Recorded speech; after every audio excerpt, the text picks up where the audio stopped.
इस वक्त राजधानी दिल्ली में बीजेपी मुख्यालय में मेरी मौजूदगी है, जिसको दुल्हन की तरह सजाया गया है। मेरे पीछे माइक चेक की जो आवाज आप सुन रहे हैं, ये सब कुछ हो रहा है नितिन नबीन के लिए, जो भारतीय जनता पार्टी के सबसे युवा अध्यक्ष आज औपचारिक तौर पर अनाउंस किए जाएंगे।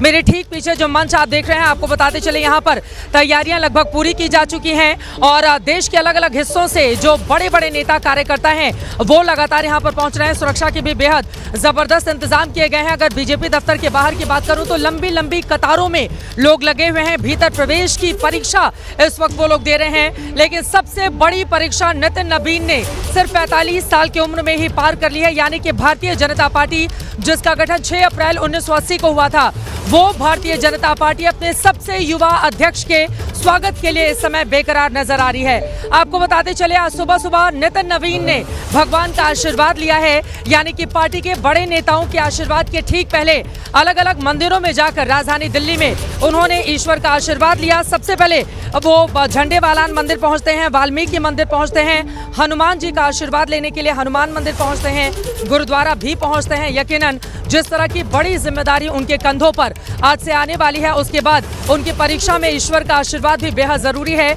यही कारण है ये अलग अलग तस्वीरें हम आपको दिखा रहे हैं, जिन तस्वीरों के जरिए आप समझ पाएंगे कि किस तरह से भगवान का आशीर्वाद लेने के लिए सुबह सुबह, क्योंकि कल पूरे दिन भर जब एबीपी न्यूज पर कवरेज जारी रही, हमने ये कोशिश की थी कि उनकी एक झलक दिख जाए, लेकिन ऐसा संभव नहीं हो पाया। लेकिन आज देखिए, सुबह सुबह नितिन नबीन दिल्ली स्थित अपने आवास से बाहर निकले और उसके बाद मंदिरों में जाकर पूजा अर्चना की, माता रानी का आशीर्वाद लिया, हनुमान जी का आशीर्वाद लिया। राम जी को लेकर कहा जाता है, जाग पर कृपा राम की होई, तापर कृपा करहि सब कोई। यकीनन राम की कृपा से इतना बड़ा सपना जो उन्होंने कभी शायद देखा भी नहीं होगा, क्योंकि ये संगठन का सर्वोच्च पद है। दुनिया की सबसे बड़ी पार्टी भारतीय जनता पार्टी के सर्वोच्च पद पर विराजमान होने जा रहे हैं नितिन नबीन, और उसी की तैयारियां पूरी की जा चुकी हैं। अलग अलग हिस्सों से हमारे तमाम सहयोगी भी जुड़े हुए हैं, जो आपको बताएंगे। आपको बताते चले, बीजेपी दफ्तर के ठीक बाहर खूब ढोल नगाड़े बज रहे हैं। वहां पर जो कार्यकर्ता हैं वो पूरे जोश और जुनून के साथ नजर आ रहे हैं। ये एक पीढ़ीगत बदलाव है, लेकिन उसके बावजूद इस बात को स्वीकार कीजिए कि ये सिर्फ भारतीय जनता पार्टी में ही हो सकता है, जहां पर बिल्कुल एक साधारण कार्यकर्ता, जिसको असाधारण कुर्सी पर इस रूप में विराजमान किया जाता है, जिसकी किसी ने कल्पना भी शायद 14 दिसंबर के पहले नहीं की होगी। 14 दिसंबर को पिछले साल उनको बनाया गया कार्यकारी अध्यक्ष, और आज उनके ताजपोशी का दिन है।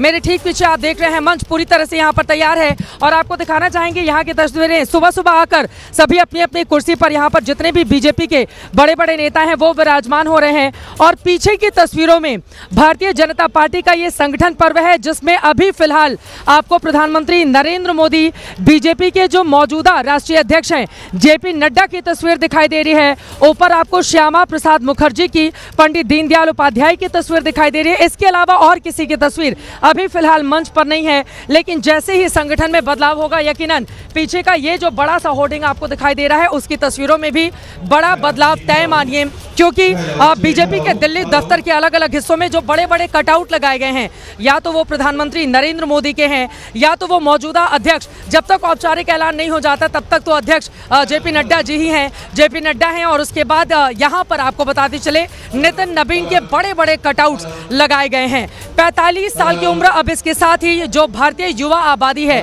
उसको अपने साथ कैसे जोड़ा जाए, ये बड़ी चुनौती नितिन नबीन के सामने रहने वाली है। लेकिन उसके पहले संगठन और सरकार के बीच तालमेल, क्योंकि देश के 70% आबादी वाले राज्यों में भारतीय जनता पार्टी या फिर उसके गठबंधन की एनडीए की सरकार है।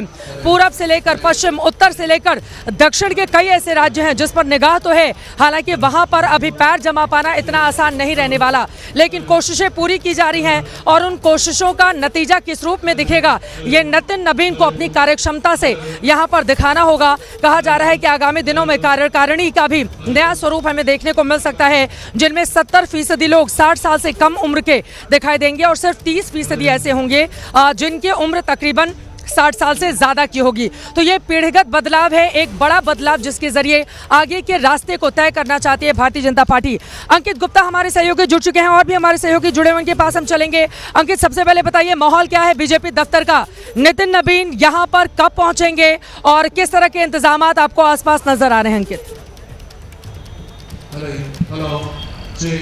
चित्रा, आपने थोड़ी सी तस्वीरें तो दिखाई हैं, थोड़ी तस्वीरें हम आपको दिखा देते हैं। देखिए, आपने जो कटआउट्स की बात की थी, तो हम सबसे पहले वही कटआउट्स दिखा देते हैं जहां पर आप मौजूद हैं। उसी से कुछ दूरी पर बड़े बड़े कटआउट्स जो लगाए गए, प्रधानमंत्री नरेंद्र मोदी का, बीच में नितिन नवीन का वो चेहरा जिसके ऊपर जो है पार्टी ने भरोसा जताया है, और तीसरा कटआउट बीजेपी के मौजूदा अध्यक्ष जेपी नड्डा का। कुछ देर बाद ये जिम्मेदारी जो मौजूदा अध्यक्ष की है वो पहुंच जाएगी नितिन नवीन के पास में। ये एक शिफ्ट होगा जेपी नड्डा से नितिन नवीन के पास में, लेकिन मार्गदर्शन प्रधानमंत्री नरेंद्र मोदी का। तो ये वो जो है रणनीति है जिस पर बीजेपी काम कर रही है। लेकिन चित्रा, जिस बात का आपने जिक्र किया ना कि यहाँ पर इस वक्त उत्सव सा माहौल है, बात की जा रही है नई सोच की, उस ट्रांजिशन की, लेकिन यहाँ पर चित्रा एक महत्वपूर्ण चीज आपको और जानकारी देना चाहूंगा।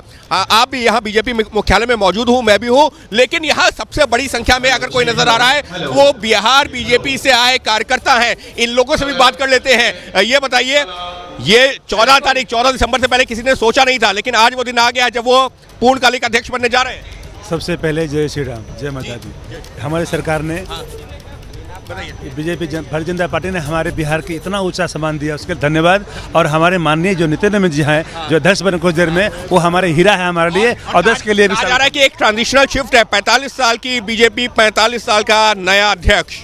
जी बिल्कुल, ये एक नई शुरुआत है, नया चेंज है, और ये भी केंद्रीय नेतृत्व का और मोदी जी का एक नया फैसला है जो भविष्य में देश को नई दिशा देने का काम। दिशा देने, ये बताइए, वैसे कार्यक्रम तो 11:30 बजे से शुरू होना था, आप लोग कितने बजे से आ गए? हम लोग सुबह में 8 साढ़े 8 बजे यहाँ पहुँच गए। 8:30 बजे आ गए। महिलाएं भी यहाँ पर हैं। आप लोग कहाँ से आए? बिहार से आई हूँ भाई, बिल्कुल। तो नितिन जी के लिए क्या कहेंगे, क्योंकि उनके साथ तो काम किया आप लोगों ने? बहुत बहुत शुभकामना। और हम लोगों का सौभाग्य है कि जब हमारे राष्ट्रीय अध्यक्ष जी पहली बार चुनाव भी लड़े थे तो हम लोग उनके साथ थे। मतलब पहला 2006 के चुनाव में, तब भी आप उनके, हम लोग उनके साथ थे और साथ में मिलकर के काम किए थे और चुनाव लड़े। तो उनकी एक खासियत बता दें देश के लोगों को जो उनको नहीं जानते हैं। देखिए, हमारे माननीय राष्ट्रीय अध्यक्ष जी बहुत ही सरल, सौम्य और सभी कार्यकर्ताओं का सम्मान करते हैं, ऐसे हमारे राष्ट्रीय अध्यक्ष जी हैं। पार्टी की एक बड़ी जिम्मेदारी संभाल पाएंगे? बिल्कुल संभालेंगे। उनका स्वभाव, उनका काम करने का शैली, उनका सब लोगों के साथ समर्पण, सहयोग, हमारे और भी सहयोगी जुड़ चुके हैं, लेकिन जल्दी से एक बार मंच की तस्वीरें आपको दिखाना चाहेंगे। बीएल संतोष यहाँ पर पहुंचे हुए हैं, भारतीय जनता पार्टी के वरिष्ठ नेता। वो सभी से मुलाकात कर रहे हैं और वहां पर इंतजामों का जायजा ले रहे हैं। आपको तरुण चुग इस वक्त मंच पर नजर आ रहे हैं। कल आपको याद होगा कि जब ये नामांकन की पूरी प्रक्रिया चल रही थी, ये तमाम वो चेहरे थे जो प्रस्तावक के तौर पर भी मंच पर दिखाई दिए थे। यहाँ पर आप देख रहे हैं पीछे की तरफ मंच की तैयारियों का जायजा लेते हुए बीएल संतोष दिखाई दे रहे हैं, और जितने भी अलग अलग हिस्सों से बड़े बड़े नेता आए हुए हैं वो सब यहाँ पर बैठे हुए हैं, मौजूद हैं। और कुछ लोग, मैं चाहूंगी कि अगर आगे आए, कितना उत्साह आप लोगों में दिखाई दे रहा है, अपनी अपनी कुर्सी पर बैठे हुए हैं। जरा मैं चाहूंगी भारतीय जनता पार्टी के कुछ नेताओं को बुला रही हूँ, उसके बाद देखिए कुर्सी ऐसे पकड़ के बैठे हुए, अभी कोई छोड़ना नहीं चाहता है।